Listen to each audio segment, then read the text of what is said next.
Welcome everybody to the Nintendo Castle second podcast for the months of December and January. Because of unforeseen circumstances, we could not have a podcast for December. Primarily my fault, so I apologize for that. So instead, we're just going to be converting all of our news and everything from the months of December to our January podcast. So yeah, this is Iamthefusedshadows with me. Guess who it is? You are Nick. Yes. Yes. Yes. Yes. You are Nick. Nick suddenly grew a Norwegian accent. He moved to Norway and has been commuting there. So yeah, this is Nick. Hi. An accent. Say hi. Hi. Yeah. So the first thing that we should address before anything else, and I don't know if we plan this out, but the marathon is going to be delayed until February 17th. September. Yes, September 17th. So say again. I think I think I talked over you. Yeah, so February 17th is when the marathon will take place, because of the same circumstances that prevented us from having a December podcast. So, yeah, let's just transition straight into the our first segment, which would be the news. So we'll just go back and forth here, and start out with our December news. There's not that much news in the past 2 months, not like the holiday season, in which there's news everywhere, and we need to report all of it. Official timeline. Yeah. The official timeline finally been confirmed, and it makes no sense whatever. It does. No, it doesn't. Yes, it does. No, it doesn't. Why is there a third timeline? Because For a failure. Because Link fails. But when does he ever fail in the game? Whenever. And It doesn't matter. It doesn't matter if he just fails whenever he fails in the game, that timeline will be created. But what if he doesn't fail? You assume in all the other games that... If it doesn't fail, it will either be the adult timeline or the child timeline. But with all the other games, you assume that he doesn't fail. Why would you assume that he does fail in Ocarina of Time? Because the Link in Ocarina of Time sucks. Huh. I see. Yeah. Yeah. He is not that good. The other Links are much better and survive everything. But this Link spontaneously fails, and it creates a third timeline.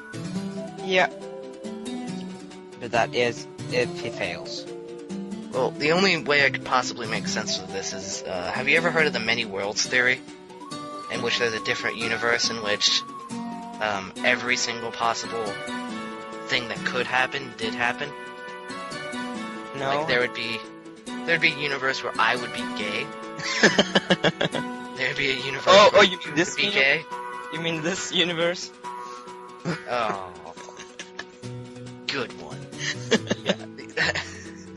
And so there would be a universe in which Link failed, and then there'd be a universe for every possible situation in the failure timeline revolved around that one world. But, yeah. So, next bit of news. Apparently, according to Pocodudeface, a new Mario side-scroller game has been confirmed for the 3DS. And we know nothing about it. And we can't tell you anything about it, but keep that in the back of your mind. So moving on to site news, if you want to start that off. Psst. What did you say? Site news. Site news.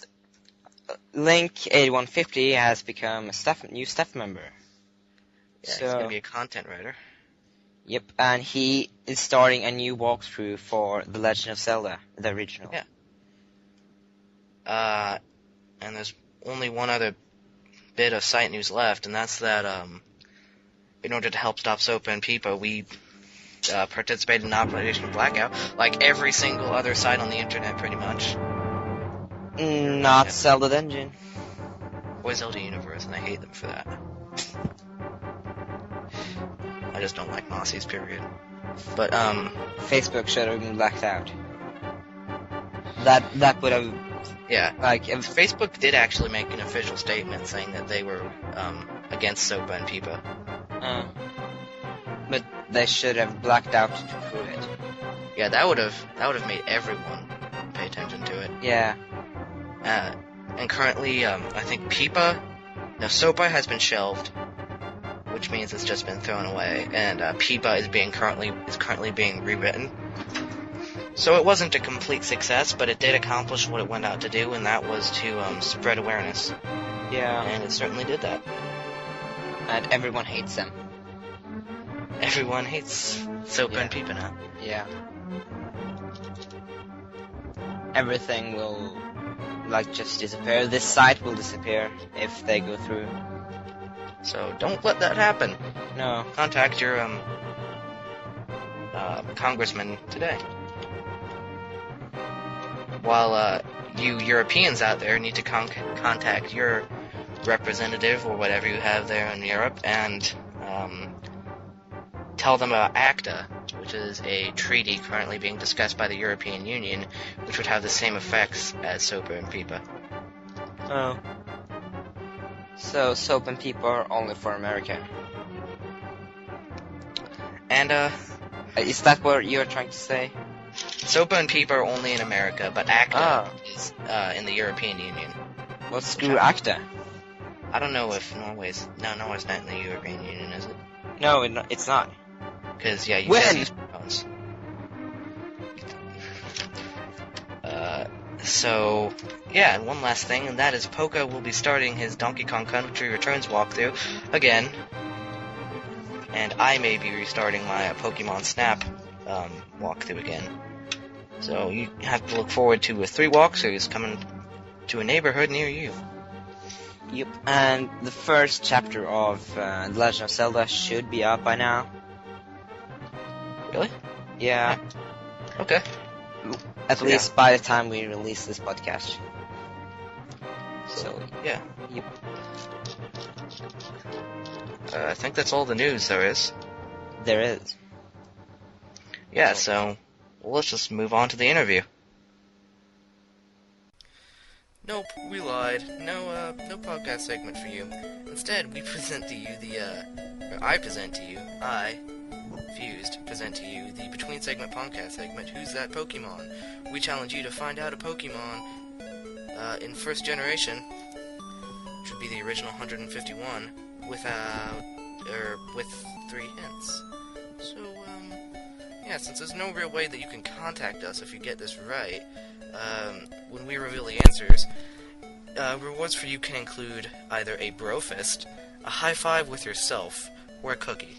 So, let's just move on to the hints.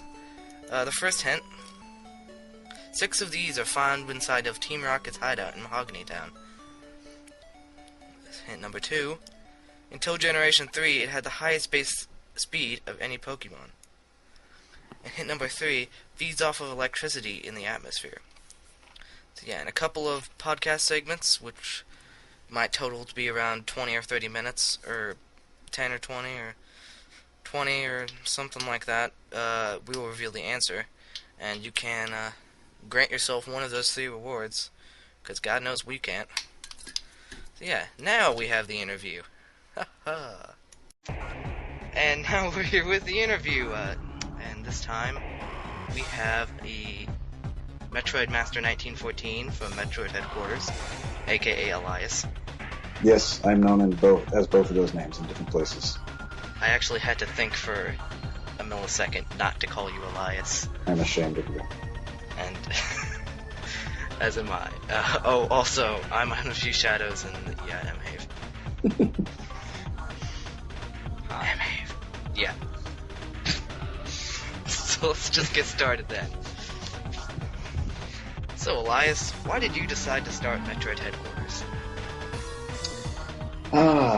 Well, I don't know if any of you were on the internet back in 2004. Probably not. I was a troll. Yeah, That was like 8 years old. Yeah, I was an 8-year-old troll. Yeah. Now, there was this really popular Metroid website back in 2004 called Samus.co.uk.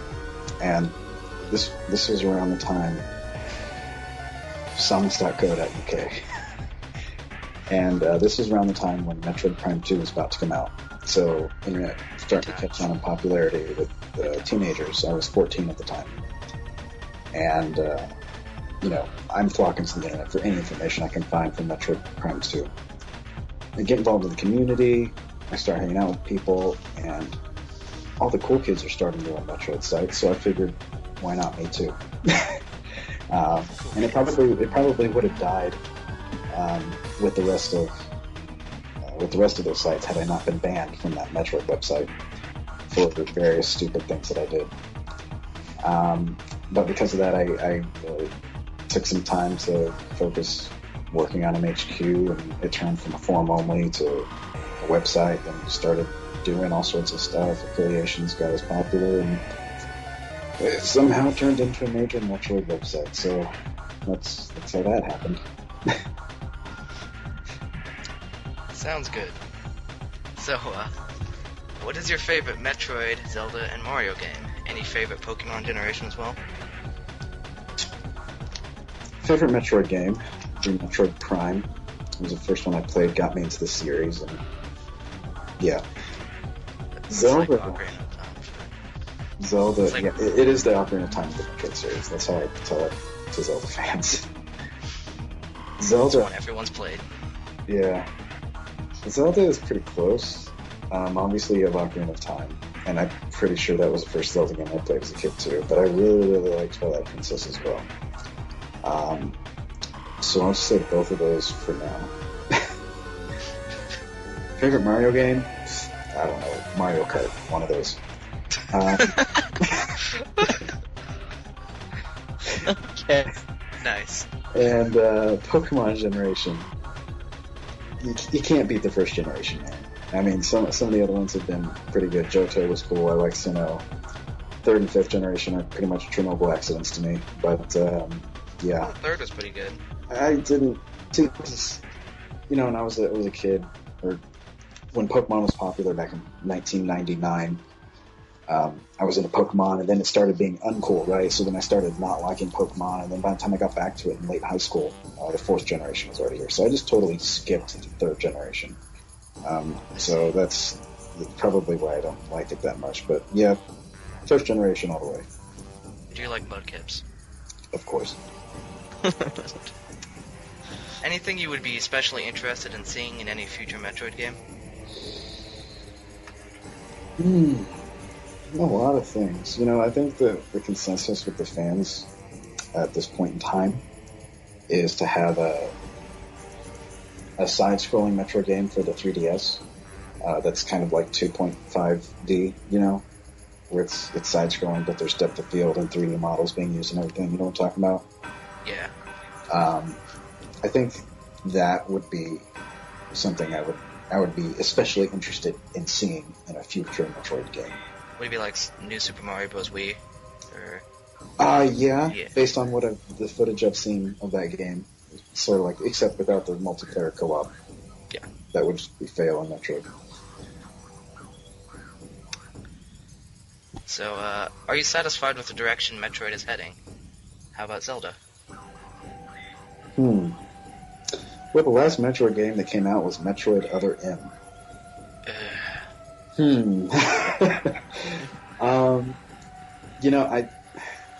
It's hard to tell where Metroid is heading at this point, because Nintendo really wanted Metroid Other M to be successful, and it wasn't. Personally, I liked it. Obviously there were flaws to it. Some of the critics have valid points, but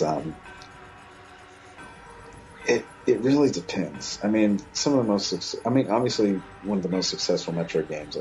I say obviously, I'm not a Metroid podcast, but Super Metroid for the Super Nintendo was made totally by the same people that made Metroid Other M, and it was like one of the most Super Nintendo games.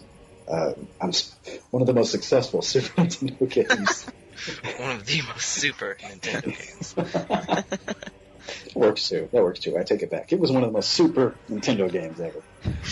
And then you had the Prime series, which was made by a Western company, right? And so it's hard to tell at this point. Am I satisfied? I'll let you know as soon as I see how they follow other. Zelda's doing great. Skyward Sword came out. It's an awesome game. As long as I don't know how to say his name, Eiji Aonuma, is that him? Glad to see I'm not the only one who has trouble pronouncing that. Yeah, well, that guy, you know what I'm talking about. As long as he's in charge of the series, the dude, I think the big cheese. I think Zelda's going to do really well. So yeah, Zelda's on the right track. Thoughts on Skyward Sword? No spoilers, please. Well, like I said before, it was an awesome game. No spoilers. The gameplay was good. I don't know what's spoiling, what's not. There were certain aspects from previous Zelda games that weren't stuff in that Skyward at the Sword. beginning of the game you wouldn't know. Okay, right. So there were certain aspects from previous Zelda games that I loved and basically took for granted and expected to be in every Zelda game that weren't in Skyward Sword. And so a couple of those things I missed from Skyward Sword. Going into Skyward Sword, most fans knew that it was going to be a prequel to the Zelda series as we knew it. A confirmed prequel to Ocarina of Time. And so by the end of the game, I was expecting a lot of links to the established, Hylian society that was in Ocarina of Time, or that was at least mentioned. And they did have those. I probably would have put more in had I been in charge of the ending of Skyward Sword. But all in all, it was a fantastic game. You had a successful Metroid marathon this summer. Do you have any plans on repeating the success next summer? Yeah. I mean, at the end of the Metroid marathon that we held this past summer, people were asking us if this was going to happen next year. And I was pretty hesitant because I didn't know how that was going to turn out. Obviously, like you said, it was fairly successful, so we do plan on doing it again in some form or fashion next summer of 2012 for presumably our 8th anniversary. We're still pretty early in the planning stages, and early I mean we haven't planned anything yet. So we're not ready to announce anything at this point, but yeah, it is going to happen in some form or fashion. And as far as date and time and how it's going to go down and everything, stay tuned. When did you first begin to have a passion towards gaming? Right, well, when I moved to the town I'm living in right now in 1998 when I was 8 years old. I came from a town of less than 1,000 people in West Texas. Video games were unheard of. I think one of my friend's older brothers had a Super Nintendo or something like that. But yeah, it was really when I moved to where I am. So I guess when I was 8, that I started getting into video games.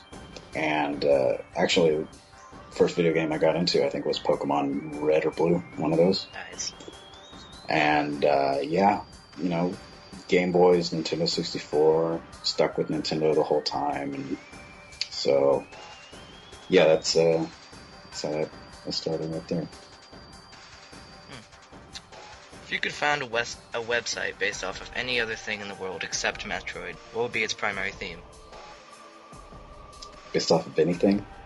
Anything. Like, not even video games, or? Not even video games. Everything except Metroid and pornography.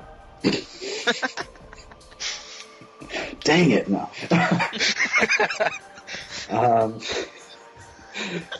Well, obviously. I mean, Pornography of yourself, no. Yeah, no. Just no. Please no. Man, Emhave is really... Yeah, okay, never mind. If you can find it, well, shoot, man, I would want to, build a giant social networking site and rake in billions of dollars. But, yeah, I think that ship failed, to be honest.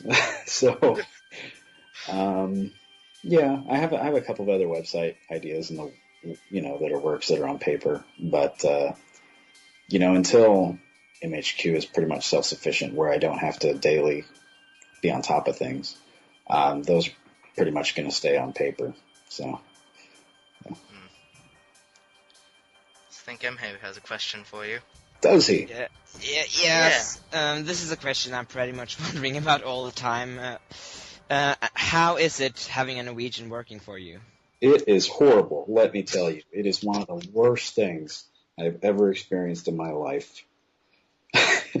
No, the Norwegian we have on the MHQ staff is Falpol. I don't know if that's someone who the audience of Nintendo Castle is familiar with, but Yes. he's side staff on Zelda Eternity as well as Metroid Headquarters, and is largely in charge of our podcast. Last stream we had, he helped out a lot. So anyone that's nice. Yeah, well, he does our podcast. He's the podcast director, editor, host, etc. Basically just in charge of the podcast, second only to me. And then he helps post with news. And he's a very hard worker, and I'm extremely happy to have him on my staff. Nice. So that's all the questions that we have prepared for you. All right. So, say goodbye. Bye. Thanks for letting us interview you. Oh, it's no problem. Thanks for having me. Yeah, that's You're something welcome. we've neglected to say to Scrimefferton last time. But anyway. Well, it's not important to him. You don't want to thank him for being there. It was just Scrimefferton, that's all. Just Scrimefferton. It's okay if I make fun of him. I know him. We're bros. It's cool. So, yeah, see you in whatever podcast segment we're having next, because we don't have any idea what we're having next in the podcast yet. Bye. Bye. Okay, done. Cool. Okay, bye. Welcome to the where we interview, or I interview, our new staff member, Link 8150. Hello. And now I will interview him and ask him some questions, etc., etc. You get it. So, why did you decide to apply for Nintendo Castle? I've wanted to apply for a website to write guides and stuff for a while. Like sites like Zelda Dungeon, they're too big, and I just got nervous when I was about to send the application. So I decided to start with Nintendo Castle. Maybe I'll stay with it until it becomes a big site. Hopefully it will become very big. Yeah, and what will you be doing for the site? Basically just writing guides for different Nintendo games. Right now I'm doing The Legend of Zelda for the NES. Yeah, and the first chapter is up for your walkthrough, right? So yeah, you should check that out. How often do you think you will update with another chapter? I'm going for once a week at least. I might try and get 2 up this Saturday. By this Saturday. Wow. That's not bad. And last week I uploaded it on Wednesday, and to make up for not doing it tomorrow, I'm gonna try and write 2 chapters. That's very good. That's very good. So, I think you said it earlier, but what do you think you'll end up doing in the future for Nintendo Castle, or... Pretty much the same thing, writing guides. Maybe if I get my capture card to work, I'll do video guides, I don't know. Yeah, that's about the same as, I have the same thing. So, your favorite Nintendo series is Legend of Zelda, right? Yeah. Favorite Zelda game? That would have to be either Majora's Mask or Skyward Sword. Skyward Sword's new, so I might just like it better, so I'll have to in a year I'll decide if it's better than Majora's Mask or not. How many times have you beaten it? I've only beaten it once so far. I'm on the Heroes mode run with only 6 the starting hearts. And I died a few times in the linear mining facility and it pissed me off. You still haven't played? No. So, what are your general experiences and thoughts on Skyward Sword? It's a really good game, but I hate thrusting so much. Dude, every time in the linear mining facility, that's why I kept dying. On the mini boss, like there's 2 Armo statues, I kept trying to thrust, and every time he just do a freaking spin attack, and they would kill me. Wow. Anything else? Well, Gear Him, those are fun. The first 2 are pretty fun boss battles, but the imprisoned fights, those are really annoying. The second one, like you knock him down, and then you try and run around him without jumping off the cliff, but his leg sticks out. So for some reason, it's like sticking out farther than it did in the first battle. And then he would get up, and then he'd kill me. Have you ever tried, like, getting up to the platform above and then jump down? I did try that once with the 3rd fight, but then he knocked me off. The second fight is, in my opinion, harder than the 3rd fight. Yeah, the 3rd fight is easy. You knock him down once or twice, and then you just go up to Groose, and he launches you from the cannon. Yeah. And it doesn't matter how far he has gotten up the first time you actually hurt him, because he will just end up at the start of the bottom of the Field grounds. Yeah, he will just end up on the to the bottom. So the 3rd time is actually very easy. It's not easier than the first time, but it's easier than the 2nd time. So yeah, thank you for letting me interview you. No problem. Yeah, so, and I really don't know what is next on the podcast schedule, but yeah, you'll see in a minute. So, goodbye. Bye. And now a review of Super Mario Land 3D done by Pocodudeface. Enjoy! Super Mario 3D Land is Mario's first adventure on 3DS, and an adventure it is. We'll start off the game with a short cutscene showcasing Princess Peach getting kidnapped by her arch nemesis, Bowser. You will then be transferred to a level select screen, which is oh so familiar. Like always, you will be prompted to save the beloved princess by traveling through a series of 8 worlds, with 5 to 6 levels in with those worlds. As in almost all Mario games, there isn't much of a story, and a little bit of story you do have has been the same since 1985. The gameplay in Super Mario 3D Land is most definitely fun, but it does get a little repetitive after a certain amount of time. Immediately after starting your game, you'll begin to see some familiarities. You'll have the classic underground level of 1-2 in a desert area in World 2. You'll also see the water levels begin in World 3 as well. A lot of classic power-ups make a return in 3D Land, including the Fire Flower and the Tanuki suit. I personally had a lot of fun with the Fire Flower power-up, as I can now snipe enemies from above and from all sorts of angles, without them even getting a single glimpse of me. And while the Tanuki suit does not enable you to fly in this game, it does enable you to glide for quite some time. Having the Tanuki suit on makes the game way too easy, however. As for new power-ups, you have the Boomerang suit and the Propeller block. Honestly, I wasn't a big fan of the Boomerang suit. It looked and sounded cool, but I much prefer the Fire Flower. As for the Propeller block, I thought it was a great idea, and I had a lot of fun with it. I do think they could have executed it better, though, and it would have been a lot better. I could see a lot of new and fun gameplay had they chosen to expand on the idea more. The real fun starts after you finish the first 8 worlds. Upon completion of the first 8 worlds, you will have access to a set of 8 special worlds. These special worlds spark the beginning of a whole new adventure. They add a lot more difficulty to the game and challenge you to the limit.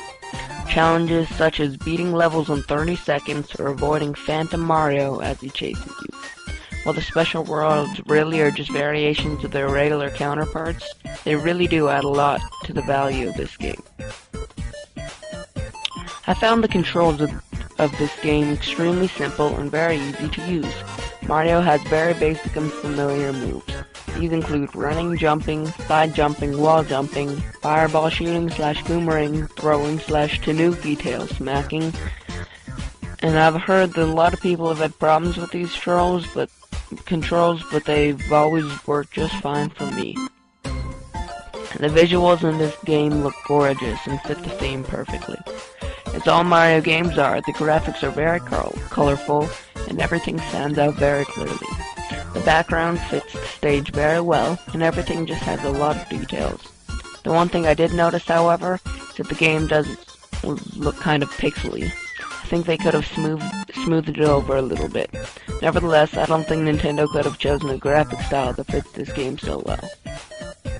I've heard that playing this game in 3D makes it easier, but I never bothered with 3D. My eyes don't see 3D very well, so I can't testify on whether or not that is true.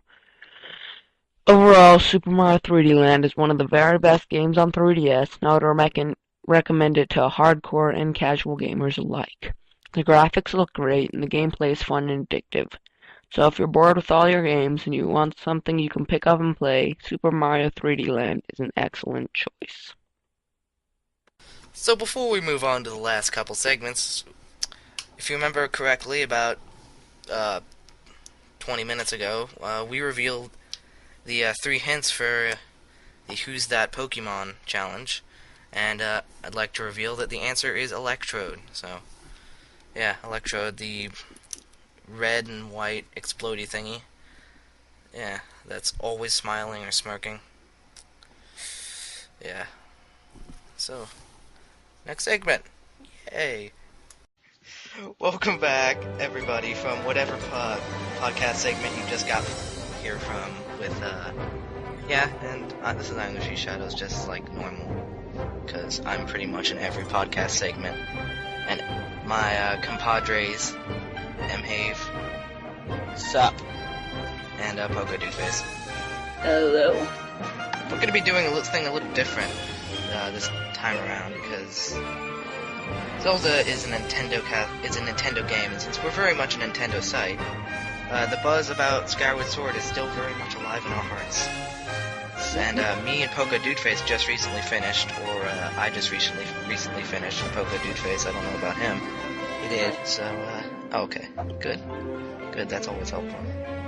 So we're going to be giving our opinions on Skyward Sword. You heard Emhave do it last 2 months ago, so me and Pocodudeface are going to be doing it now. Yeah. You just heard someone in the background, didn't you? Just ignore that. So why don't we start now? You.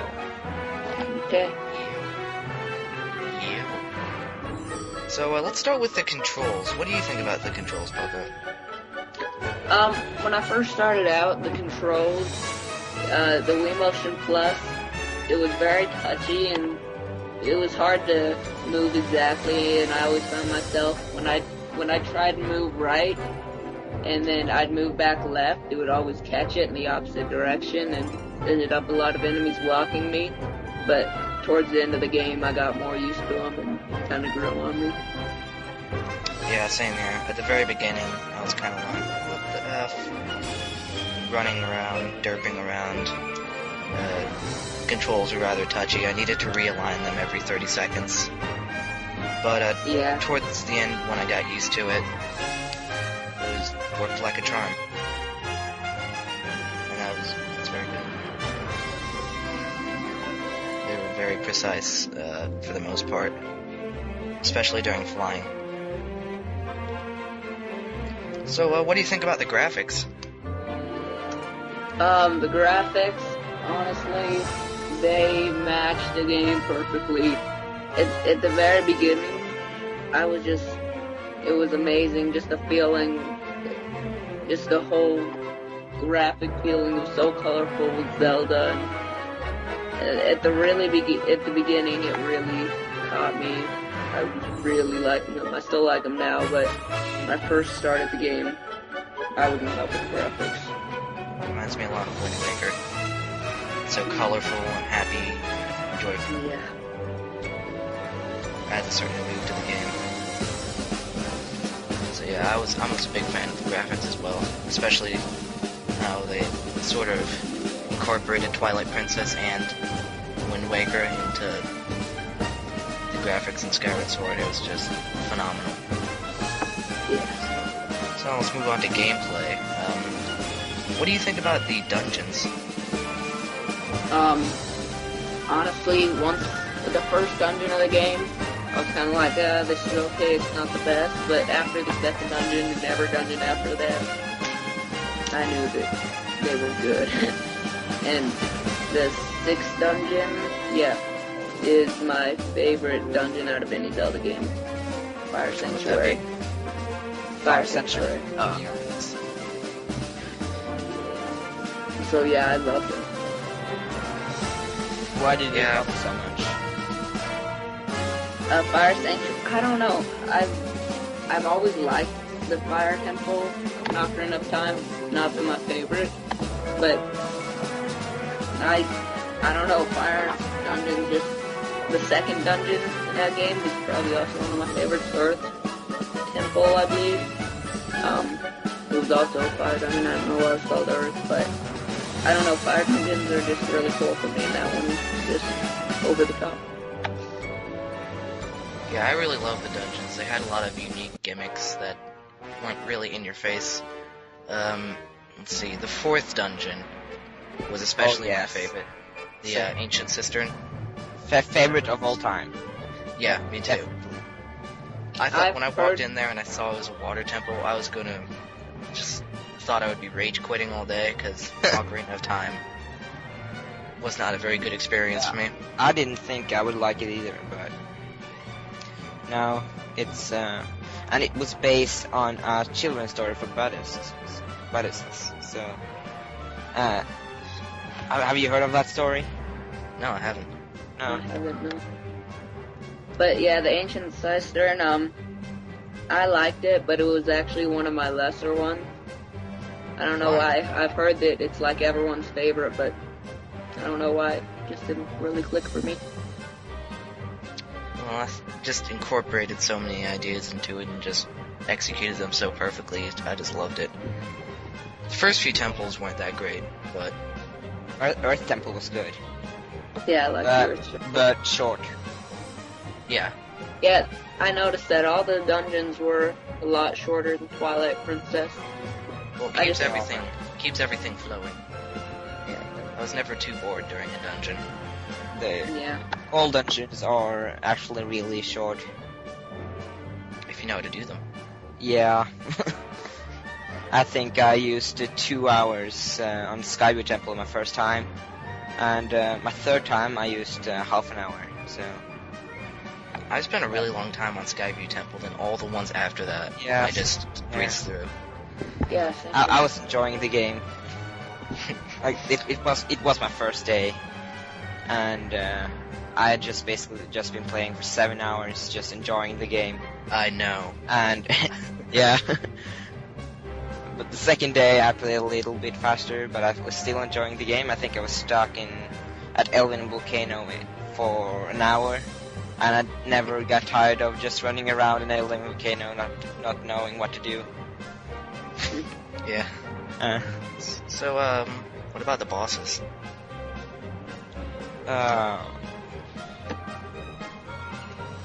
As for me, I thought I liked all the bosses, but it seemed like they used Girahim too much. I don't know that they... Cough, cough, Debbie. Yeah. Cough, the Impresumed. It's Debbie. I don't No? know that they should have His name used is it for Okay, sorry. for the first and whatever dungeon they used it for. Like, They used him for the fire the last fire temple and Skyview temple, and then I think, the last one. yeah, I think since it was pretty much the same exact fight both times, I thought it would have been better if they would have put a different boss in, but as for the rest of them, I liked them. I really liked the sand ships boss too. Oh yeah, very unique. Octopus. I didn't like that all that much, actually. He looks kind of weird. Yeah.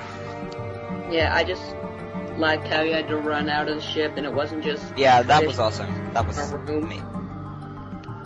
That was amazing. But when you do that boss fight with the Thunder Dragon, that running part is not in it. You just start right outside. I don't know if you have tried Thunder Dragon's boss fights.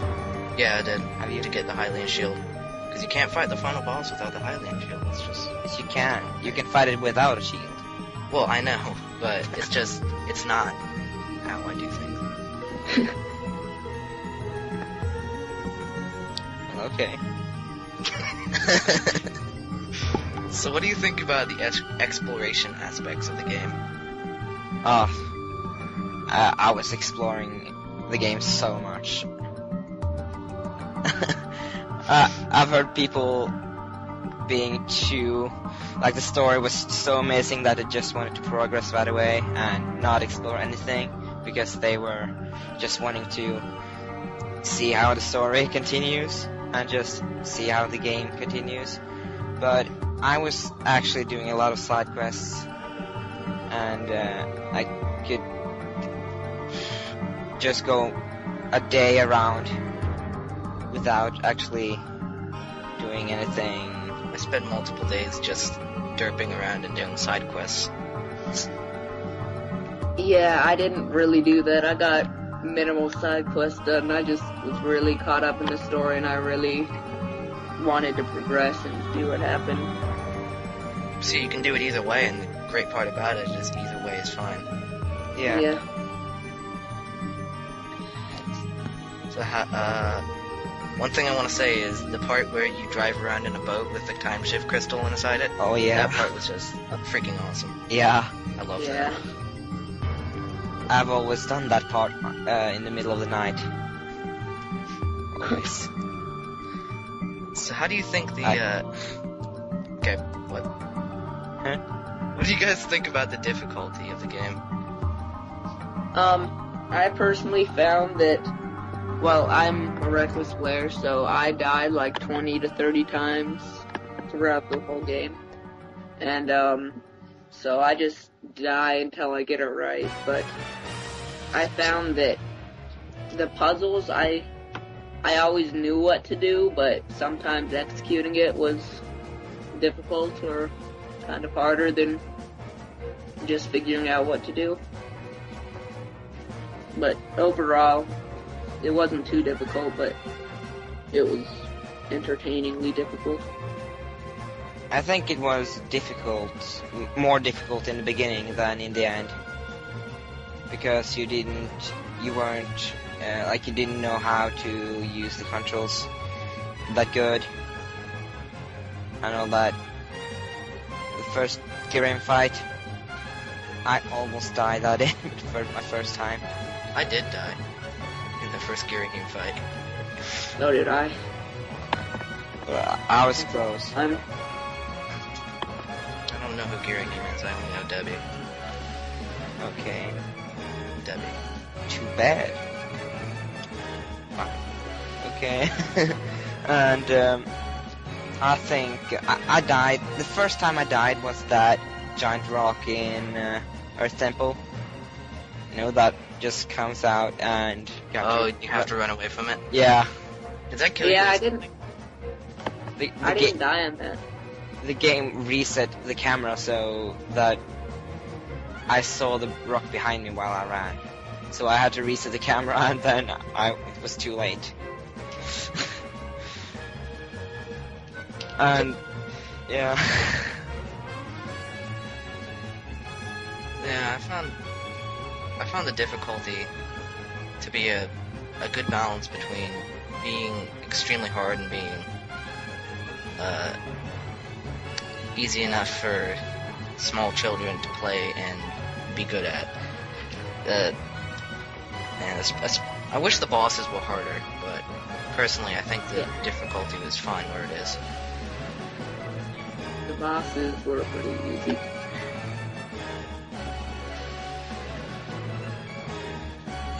So, Yeah. So what? so what do you guys think about the story of the game? Amazing, Yeah. Best story any game ever, indeed. hands down. Yeah. I got very involved with the story. It was very good. Link's eyes. Yeah. I've never seen Link cry before. Did he cry? Yes, when Zelda was being sealed away. Oh into- yeah, right. And then you find out that that orange thing inside is actually Zelda. That's where you understand that. And when you finish the game, I hope I don't spoil much for people now, but you see that Zelda hands that bracelet to the young Impa, and then they go back into, they go to present time and see old Granny, and then the game screams out to you that the Granny is actually Impa. Yeah, I didn't. I had my suspicions before that. I wasn't entirely sure, but just the fact that both of them were always standing suspiciously right outside the gate of time, but I thought that was really executed well. Yeah. Yeah. I'm sorry for the background noise once again. So, yeah, I thought the story was... You mean the music? Yeah, the music. Let's go with that. Music being made with pots and pans.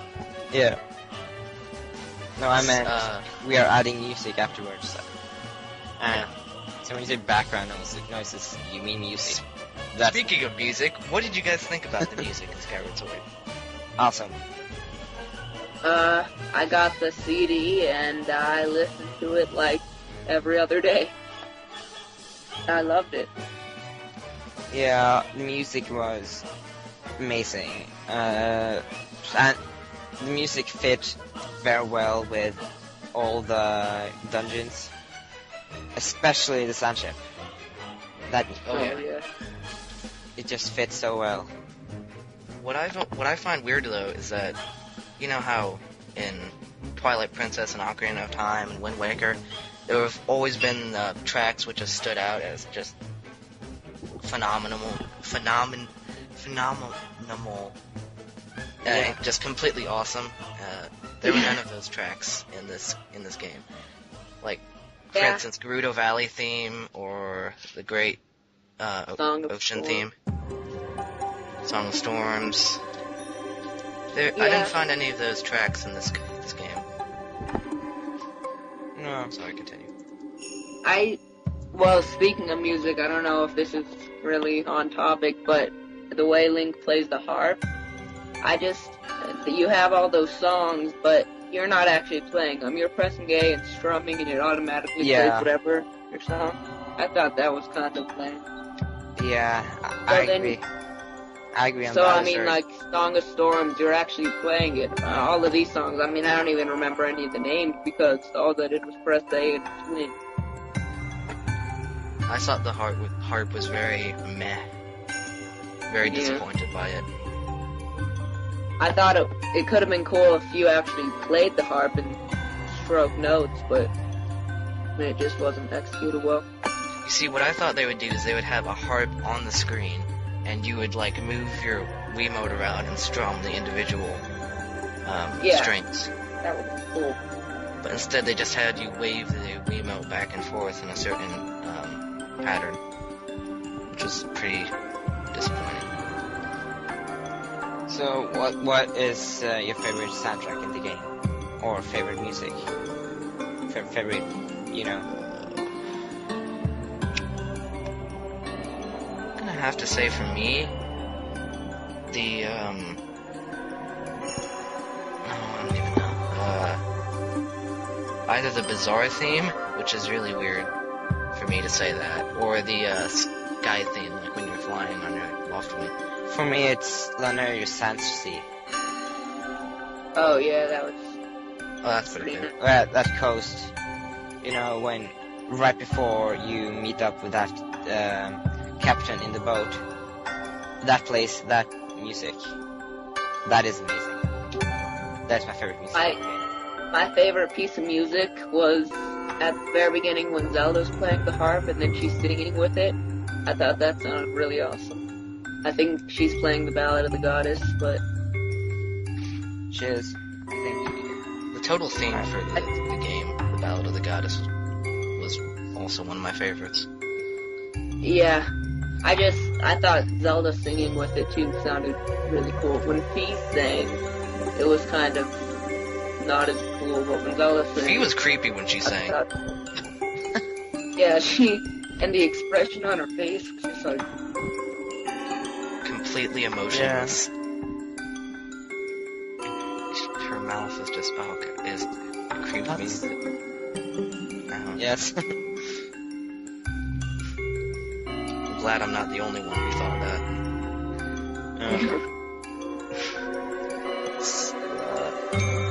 Anything else to say about the music? No, I don't think so. But no. So, I guess that's all we have to talk about. So, Poco, what's your, on a scale of 1 to 10, how would you rate Skyward Sword? Well, what I was saying is it is my favorite video game. As of right now, I will give it a perfect score, 10 out of 10, 100 out of 100, 74 out of 74, whatever the scale is. Yeah, a lot of people are giving it that score. As for me, I thought there were It's a great game. I thought there were a lot of very minor flaws that detract from the total awesomeness of the game, so I'm gonna have to give it a 9.5 out of 10. Or 95 out of 100. Or 72 out of 74. Okay. Okay. I think the last Yeah. one is the best. I thought that there was some minor flaws, but I haven't found a video game that I thought was better, so to me it's a perfect video game. And it's fun to play many times too. Yeah. So I think that's all we have for opinions. We can't avoid mentioning that Fuse actually ran into the game-breaking glitch. Yes, I ran into the game-breaking glitch and had to download the Wii Shop channel fix. Oh, you did that? Yeah. I thought you had to start over. No, Nintendo released a patch for it. I see. It just reset everything. So I had to go through the at least I think it reset everything. I had to go through the Thunder Dragon thing again, which I did last because I didn't want to encounter it again. But how? Yeah, I just did that last. How did you notice it was a glitch? Well, I was done with the Thunder Dragon thing, and I talked to the Goron again, which is what triggers the game-breaking glitch, and I noticed that no matter how many times I would go to Pharaon or Forest or Elven Volcano, the things that triggered the dragons would never happen. Everything was just as normal. The Imprisoned didn't break out for a third time, and the volcano wasn't erupting. So I was just stuck. I couldn't continue. I think I may have encountered that partially, because you're supposed to be able to do them in any order, but I was forced. Well, I went to Barren Woods at first, and I explored there to see what I could do, and the Imprisoned never, no one came out and said anything to me, and so the Sealed Temple, nothing happened there. So then I just went to Elven Volcano and then continued onward, and then it came out later, but I couldn't do Barren Woods first. Interesting. Well, enough about my embarrassing glitches. Yep. Awesome stuff. That's a wrap. I'm like sighing. Alright, if you want to say goodbye now, Go you my can. foreman. Have to Say goodbye. Bye. Bye.